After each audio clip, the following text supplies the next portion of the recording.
Ele é nordestino de Pombal, Paraíba, mas foi para Brasília ainda criança. Se converteu à fé evangélica e se tornou pastor. Há 21 anos atrás, atendendo ao chamado sacerdotal, veio para Palmas, Tocantins. Na capital tocantinense, dirigiu várias igrejas do ministério conhecido como Nação Madureira. E depois recebeu a missão de presidir a Assembleia de Deus Esperança no Tocantins. O nome dele é Sebastião Tertuliano Filho, pastor, teólogo, radialista, apresentador de televisão, advogado e empreendedor. E é com ele que eu converso agora. Pastor, chegando aos 50 anos de idade, qual é o resumo da história de vida daquele menino pobre, nordestino, que saiu de Pombal, na Paraíba, com 1 ano de idade, para tentar a vida... Pastor, chegando aos 50 anos de idade, qual é o resumo da história de vida daquele menino pobre, nordestino, que saiu de Pombal, Paraíba, com 1 ano de idade, para tentar a sorte na selva urbana da capital federal do Brasil? Jubileu, 50 anos, é um resumo de uma história.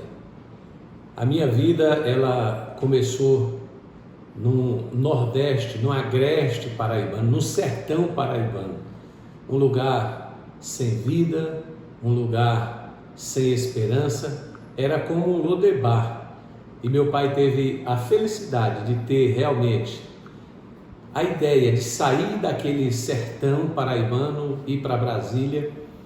E eu agradeço muito a Deus por essa atitude, por essa decisão do meu pai de ir para Brasília. E lá ele criar 9 filhos com dificuldade, e se tornar advogado, pastor, teólogo, radialista, tudo isso que eu me tornei. Eu glorifico primeiramente ao meu Deus e segundo ao meu pai, um homem de visão, um homem que teve a ideia de começar uma nova fase na vida dele na capital federal. E lá em Brasília eu tive muitas experiências, com certeza. Quando a gente faz um resumo de tudo isso, em quem eu me tornei, quem eu sou de verdade, eu atribuo tudo isso primeiramente ao meu Deus, segundo a coragem e a ousadia do meu pai de sair daquele lugar ermo e começar uma nova vida na capital federal. O resumo é gratidão. Sou grato a Deus pela vida do meu pai, pela sua visão extraordinária, um pedreiro, mas que tinha uma visão de futuro. Sabia que o melhor lugar para nós não era naquele lugar deserto, aonde nasci na Paraíba, mas era no meio de gente, de pessoas. Eu me lembro muito bem quando, ainda criança, trabalhando com meu pai, ele pedreiro, construindo muitas casas em Brasília, e toda vez que eu sujava a minha mão, eu corria e lavava a mão. Era a cada 30 minutos eu lavava a mão. Eu me lembro que um dia o meu pai me chamou e disse: filho, vai para casa, eu quero que você estude, eu quero que você se torne um doutor. Pedreiro tem que trabalhar com a mão suja, e você não dá para esse negócio, você lava a mão toda hora, então não serve. Então, meu maior incentivador, meu maior exemplo de vida foi o meu pai. Hoje está com 88 anos de idade e mora em Brasília ainda, e é o meu maior exemplo de vida. A sua vida não foi fácil em Brasília. Acidente com 10 anos de idade, uso de entorpecentes, rebeldia da juventude da sua época. Como foi sua vida em Brasília antes de se encontrar com Jesus? 30 de junho de 1980, um dia que o Papa João Paulo II veio no Brasil pela primeira vez, eu sofri esse acidente, essa queimadura que marcou a minha vida, trouxe marcas no meu corpo que até hoje eu carrego. Essas marcas, essas cicatrizes, elas me levaram a muitos lugares. Primeiramente, elas me levaram a buscar uma religiosidade. E ainda pequeno, estudei para ser padre, fiz colégio menor, coroinha na igreja católica.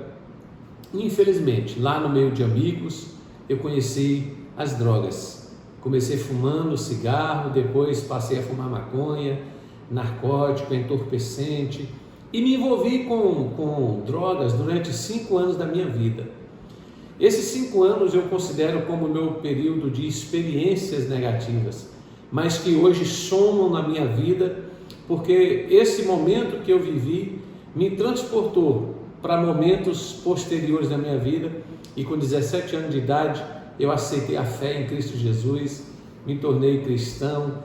Com 17 anos, ainda bem jovem, eu que tinha um apelido que era o Mancha, por causa dessa cicatriz no rosto, fazia parte de gangues em Brasília, The Crazy Boys, os Garotos Malucos, Balão Mágico, e assim, tudo isso me levou a adquirir muitas experiências de liderança, e tudo isso somou no momento que eu entreguei a minha vida para Jesus, aceitei a fé em Cristo Jesus em 1987, me lembro como hoje, quando levantei as minhas mãos na igreja, aquele jovem cheio de caveiras, de camisa de Iron Maiden, Beta Pectores, Pink Floyd, era o que eu usava, uma jaqueta com a mensagem maluco beleza, é aquele que crê em Deus e no diabo.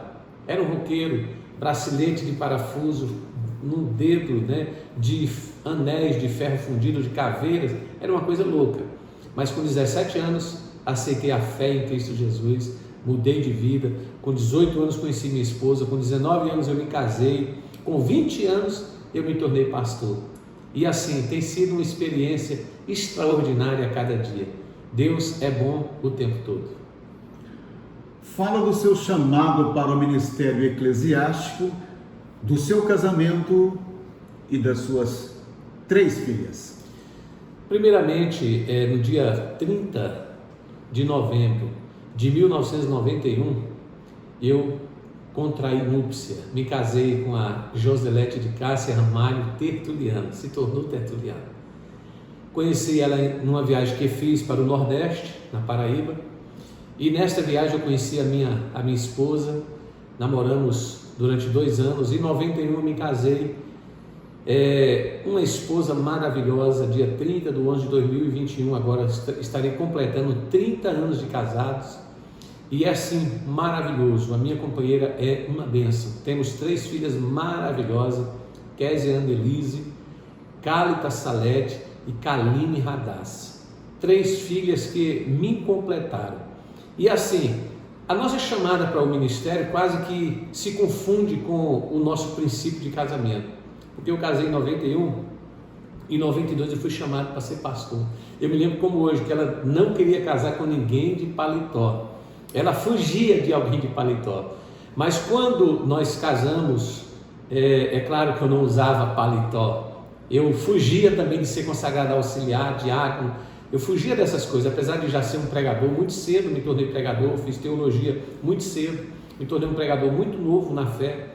Menos de 1 ano de idade eu já era um pregador de domingo, culto oficial da igreja. Mas ela fugia de homem de paletó. E eu me lembro quando casei, fomos morar em Brasília, no Gama, cidade satélite. E eu me lembro quando eu fui chamado para substituir o pastor Adão Tomás na quadra 17, setor leste do Gama. Quando eu fui convidado, ela falou assim: amor, eu não quero, eu não aceito, não tem jeito, nós não podemos ser pastor. E eu me lembro que eu fui para a igreja com ela. E lá naquele dia, naquele culto, o vice-presidente, pastor Alcebiades, foi lá para me empossar naquela igreja. Eu falei: pastor, mas eu não quero, minha esposa não quer, então nós não vamos aceitar. Ele olhou para mim e disse: Deus vai falar contigo até o final do culto. Eu me lembro como hoje, uma missionária chamada Laodiceia, ela levantou por 3 vezes e subiu até o altar. Eu já era presbítero, subiu até o altar, mas descia. Na 3ª vez que ela subiu, ela disse: Deus vai desenrolar um rolo na sua vida. Só isso que ela falou. Naquele momento eu comecei a inchar e me cresci, parece que eu era maior do que a igreja, e Deus descortinou um telão na minha frente e começou a mostrar a minha vida pregressa, toda a minha vida com drogas, todo o envolvimento, toda a vida que eu passei, o momento da minha conversão, e Deus falou comigo ali uma palavra muito forte. Deus me fez lembrar de profecias, sabe, que da minha boca ia sair palavra afiada de 2 gumes, que Deus tinha um chamado na minha vida.